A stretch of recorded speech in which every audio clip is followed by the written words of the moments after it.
მედია კავშირი ობიექტივი და სრულიად საქართველოს თავადაზნაურობა წარმოგიდგენთ გვართა ენციკლოპედიას.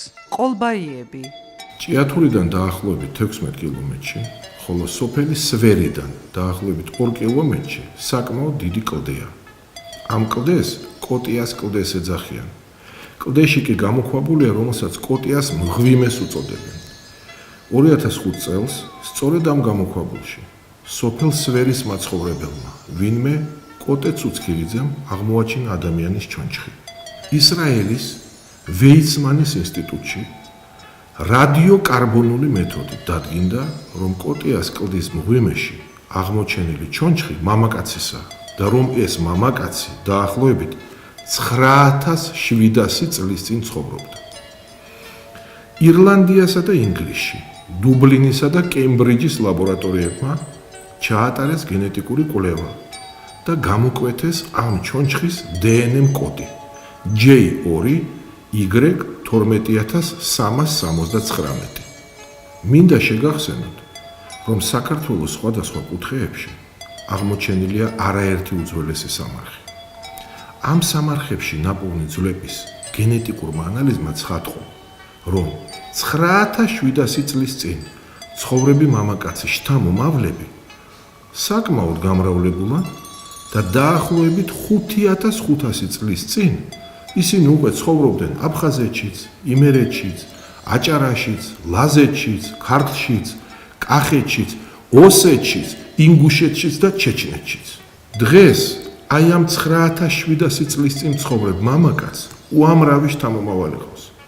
მისი შთამომავლები არიან ახვლედიანები, ბიჩინაშვილები, გოგორიშვილები, გუგუშვილები, თეთრუაშვილები, კაკუბავები, კორძაიები, მიქაბერიძეები, მიქელაძეები, ნარმანიები, ნაკაიძეები, რაფავები, ქორთუები, ყოლბაიები, ცილიკიშვილები და მრავალი სხვა. როგორც უკვე აღვნიშნეთ, 9700 წლის წინ ამჟამინდელი ჭიათურის მიდამოებში მცხოვრები მამაკაცის, რომელსაც მეცნიერებმა J2Y12369 დნმ კოდი მიანიჭეს, აი ამ მამაკაცის შთამომავლები დაახლოებით 5500 წლის წინ აფხაზეთში, კერძოდ კი დღევანდელი ოჩამჩირეს მიდამოებში განსახლდნენ. რისი დასტურიცაა ოჩამჩირეს მახლობლად 5 კილომეტრში ნაპოვნი უძველესი სამარხები. სწორედ ამ ადამიანების შთამომავლები არიან ყოლბაიები, კაკუბავები, ქორთუები, ნარმანიები, ანუ კაკუბავები, ქორთუები, ნარმანიები, ყოლბაიები აფხაზეთის ძირძველი მოსახლეობის ნაწილი არიან. დღეს ჩვენ სწორედ ყოლბაიებზე ვსაუბრობთ. ძალზედ საინტერესო საგვარეულო ლეგენდა შემოგვინახა პირველი მსოფლიო ომის მონაწილემ, წმინდა გიორგის ორდენის კავალერმა, ცხადია აც განსვენებულმა გაბრიელ კიჩის ძე ყოლბაიამ. საგვარეულო ლეგენდა გვაუწყებს, რომ ყოლბაიები ოდითგანვე უბადლო ოქრომჭედლები ყოფილან. განსაკუთრებით გაუთქვიათ სახელი თამარ მეფის პერიოდში. მათ მიერ დამზადებული სამკაულები აფხაზეთშიც და მთელ საქართველოშიც ფასობდა.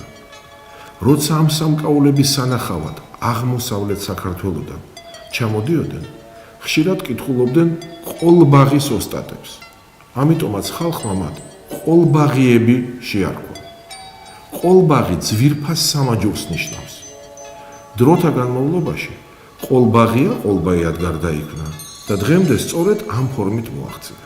ძალზედ საინტერესოა საგვარეულო ლეგენდის შემდეგი ფრაგმენტი.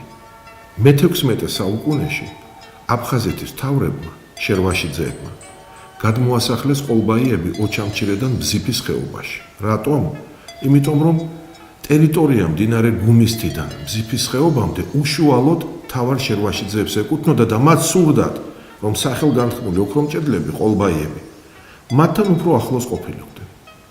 1637 წლის 18 მაისს კოდორის კონცხს 6 ნიჩბიანი თურქული სამხედრო გემი მოდგომია. თურქები მახლობელ სოფლებს შესევიან და აუწიოკებიათ.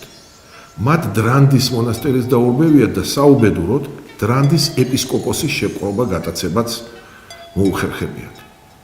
დრანდის ეპისკოპოსი აფხაზეთის თავრეს ბესლაყო ნათლობაში ანტონ შერვაშიძის მოძღვარი ყოფილა და ცხადია ამ ამბავმა თავარი ანტონ შერვაშიძე ძალზედ დაამწუხრა. შერვაშიძეებმა დატყვევებული ეპისკოპოსის გამოსყიდვაზე დაიწყეს ფიქრი. ამ დროს აფხაზეთში იტალიელი ვაჭრები ყოფილან, რომლებსაც თავრისთვის რჩევა მიუწიათ.